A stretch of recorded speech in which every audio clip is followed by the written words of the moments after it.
তো বন্ধুরা, welcome back ভয়ের আড্ডার নতুন একটি এপিসোডে। তো বন্ধুরা, আজকে যে ঘটনাটি বলতে চলেছি সেটি হলো জিনের প্রতিশোধ নিয়ে একটি সত্য ভৌতিক ঘটনা। তো বেশি সময় নষ্ট করব না, সরাসরি যাব আজকের ঘটনায়। রাত ৩:৩৩। হঠাৎ চিৎকার করে ঘুম ভাঙল ১৯ বছরের মেহরিনের। প্রতিদিন ঠিক একই সময়ে তার স্বপ্নে একটি লম্বা কালো ছায়া দেখা দিত। মুখটা দেখা যেত না, শুধু দুটি জ্বলন্ত চোখ। আর প্রতিবারই সে একই কথা বলতো, আমাকে মুক্ত করো। প্রথমে সবাই ভাবল দুঃস্বপ্ন, কিন্তু কয়েকদিন পর অদ্ভুত ঘটনা শুরু হলো। ঘরের আয়নায় মেহরিনের প্রতিবিম্ব ১ সেকেন্ড দেরিতে নড়ত।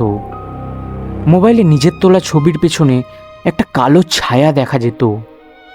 আর সবচেয়ে ভয়ের বিষয়টা ছিল, প্রতিদিন ভোরে তার পায়ের নিচে কালো ছাই পড়ে থাকত, কিন্তু ঘরে আগুনের কোনো চিহ্নই ছিল না। এক রাতে মেহরিনের মা দেখল মেয়েটি বারান্দায় দাঁড়িয়ে আকাশের দিকে তাকিয়ে এমন এক ভাষায় কথা বলছে যা পরিবারের কেউ কোনোদিন শোনেনি। মেহরিনকে ডাকতেই সে আস্তে আস্তে ফিরে তাকালো তার মায়ের দিকে।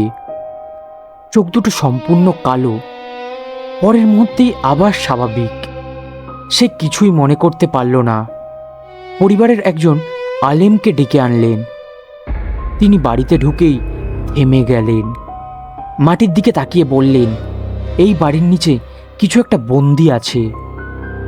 কথাটা শুনে সবাই অবাক হয়ে গেল।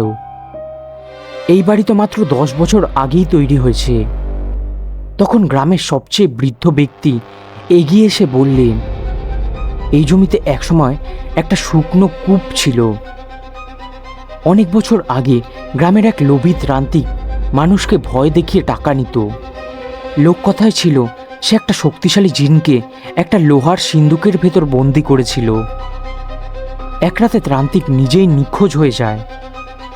তারপর কূপটি মাটি দিয়ে ভরাট করে দেওয়া হয়। পরদিন সবাই মিলে বাড়ির পেছনে মাটিটা খুঁড়তে শুরু করলো। প্রায় ৬ ফুট নিচে একটা জং ধরা লোহার বিশাল সিন্দুক বেরিয়ে এলো। সিন্দুকের চারিদিকে অদ্ভুত কিছু চিহ্ন আঁকা ছিল। আলিম বলল, এটা খুলবেন না। ঠিক তখনই মেহরিন যেন পাগলের মতো এগিয়ে গেল। সে সিন্দুকে হাত রাখতেই চারপাশে প্রচণ্ড হাওয়া বইতে শুরু করলো। আকাশ কালো হয়ে গেল, আর সিন্দুকের ভেতর থেকে শোনা গেল, অবশেষে। হঠাৎ সিন্দুকের তালা নিজে থেকেই খুলে গেল, কিন্তু ভেতরে কিছুই নেই, শুধু ঘন কালো ধোঁয়া। ধোঁয়াটা আস্তে আস্তে মানুষের আকৃতি নিল, প্রায় ৮ ফুট লম্বা, আগুনের মতো জ্বলন্ত দুটি চোখ। সে কারো দিকে তাকালো না, শুধু মেহরিনের দিকে দেখল, কিন্তু কোনো ক্ষতি করল না। বড় নিচু গলায় বলল, আমি তোমার জন্য আসিনি। সবাই তখন স্তব্ধ হয়ে গেছে, একে অপরের দিকে ঠিক ভয়ের দৃষ্টিতে তাকিয়ে আছে। জিনটি বাড়ির ভেতরে ঢুকে সরাসরি একটি পুরনো কাঠের আলমারির সামনে দাঁড়ালো। আলমারিটা ভেঙে পড়তেই ভেতর থেকে একটি কাপড় মোড়ানো বাক্স বেরিয়ে এলো।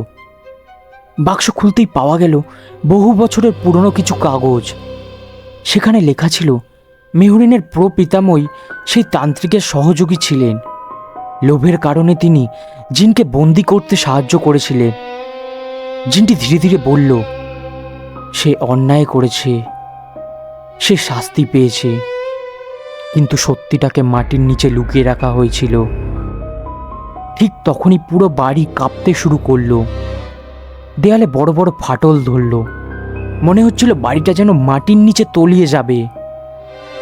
জিনটা শেষবারের মতো মেহরিনের দিকে তাকিয়ে কি যেন একটা অজানা ভাষায় কি বলল, সেখানে থাকা কেউই সেটি বুঝতে পারল না।